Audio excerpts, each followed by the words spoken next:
The train arrives exactly on time. The doors slide open. People step out in perfect intervals. Nobody bumps shoulders. Nobody hesitates. Nobody looks confused. Your phone vibrates once. A notification fills the screen. You are running an outdated version. No sender, no app, just text. You look up. Nobody reacts. You are running an outdated version. You are running an outdated version. A woman beside you turns a page without blinking. Two men stop speaking at the exact same moment. Then continue walking, perfectly synchronized. The notification disappears after 3 seconds. The train doors close. Everyone inside sways gently with the movement, balanced, silent, organized, and for the first time in your life. You suddenly feel loud. Where technology meets terror. Stay offline.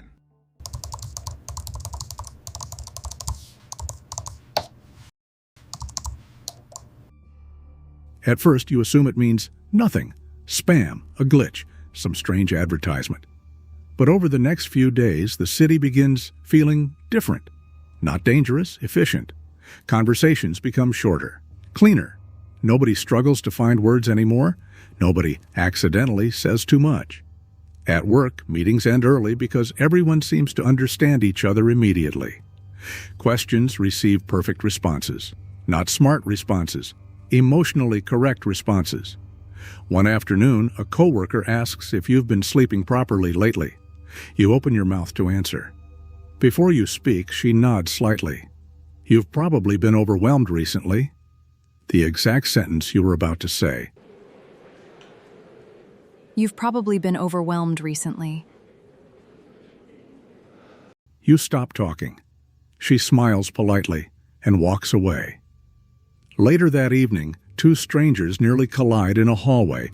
Both apologize instantly. Same tone, same pacing. The interaction lasts 4 seconds. Then both continue walking without discomfort, without awkwardness.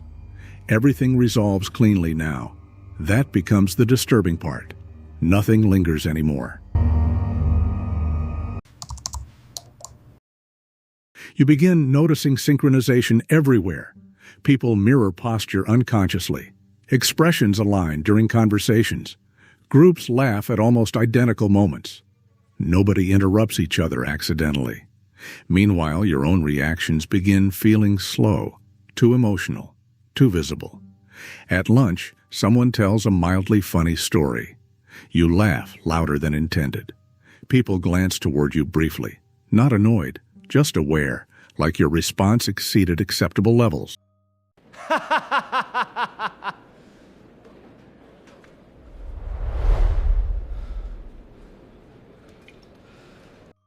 The conversation continues smoothly without acknowledging it. For the first time, embarrassment feels physical. Your friends begin sounding different too, not robotic, refined. One of them thanks you for being honest about something personal. But every word arrives carefully calibrated. No hesitation, no emotional spill over. During dinner, another friend disagrees with you about something minor. Halfway through her sentence, she pauses, adjusts her tone, then restarts more gently. The disagreement disappears before discomfort can form. People adapt too quickly now. Nobody says the wrong thing and regrets it later. Nobody loses emotional control. At a cafe nearby, you overhear a couple discussing a breakup. Neither raises their voice, neither cry. One person quietly says, "I understand your emotional position." The other nods calmly. "I appreciate your transparency."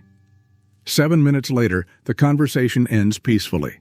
No confusion, no emotional damage, no mess left behind. Human interaction still looks natural, but it no longer feels spontaneous. Every response arrives with the correct emotional weight.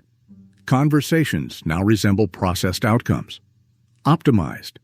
Then the suggestions begin. Quietly, a coworker notices you sitting alone during lunch. You'll feel better once you adapt. You ask him what that means. He shrugs casually. Everyone goes through synchronization eventually. A few days later, your sister tells you that you seem tense lately.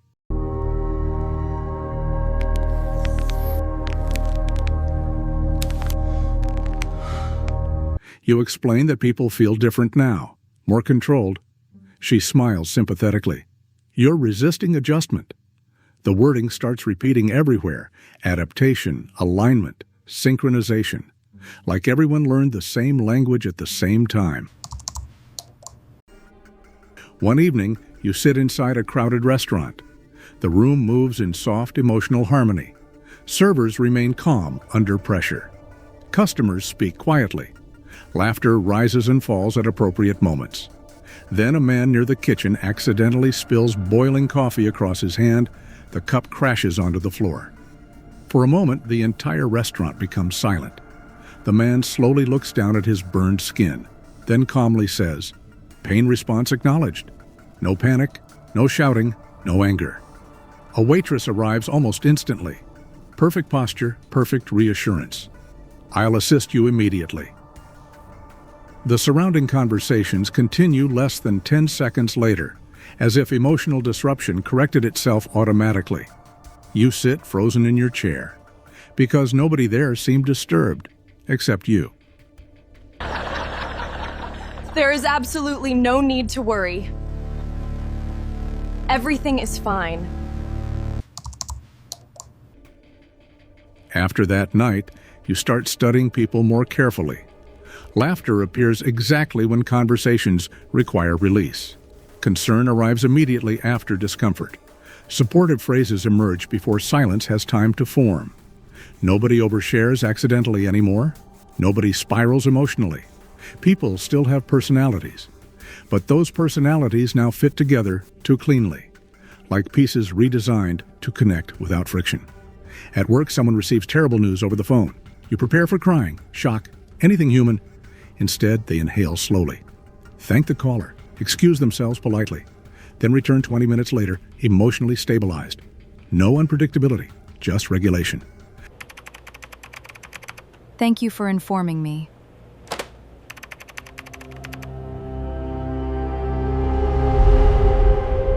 That night, you reread old messages on your phone. Typos, contradictions, long emotional paragraphs, arguments that lasted for hours. At first, the conversations feel comforting.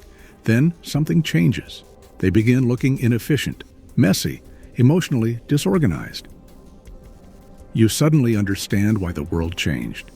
And that realization scares you more than the change itself.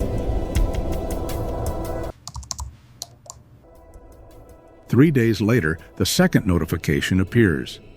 You are standing inside a grocery store. People move around each other with practiced awareness. No blocked aisles, no irritation, no wasted movement. Your phone vibrates once. The screen turns black. White text appears slowly.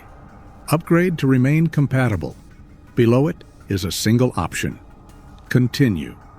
No warning, no threat.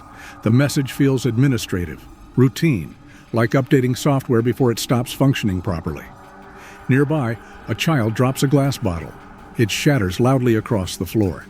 The mother kneels instantly. Perfect calm, perfect reassurance. No problem. Accidents happen. The child stops crying almost immediately. For the first time, you imagine how quiet your mind might become if you accepted the upgrade. Your thumb hovers above the screen. You do not press anything, but you do not close it either.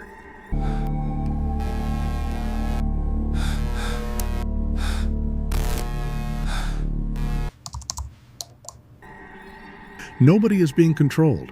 That is the worst part.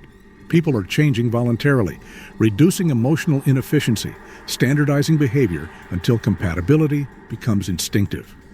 Identity is still allowed, as long as it performs correctly. Late at night, you reread old conversations again. Messy sentences, unfinished thoughts, contradictions. People once sounded unpredictable, human. Now every interaction feels filtered through the same invisible structure. You look at your reflection in the dark phone screen.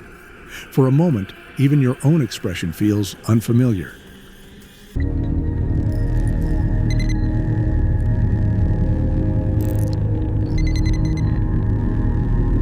Nothing appears unnatural. That is what makes it unbearable. A calm voice repeats, "The previous version is no longer socially relevant." People begin remembering different versions of each other. Coming next, Episode 4. You were replaced first.